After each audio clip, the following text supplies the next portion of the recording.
Hello beautiful people in this world. Ayan, dito ako ngayon sa may SM Tansa, Cavite. Nag-ikot-ikot ako kasi first time ko lang ditong mamasyal.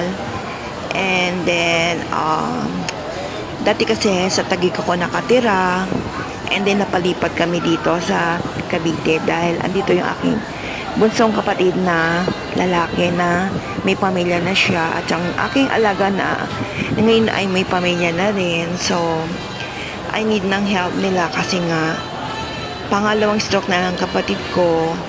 So, mahirap kung kami lang dalawang nandoon.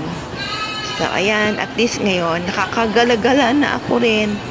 Yun lang guys, and hope na okay naman ang pagtira ko dito. Yan.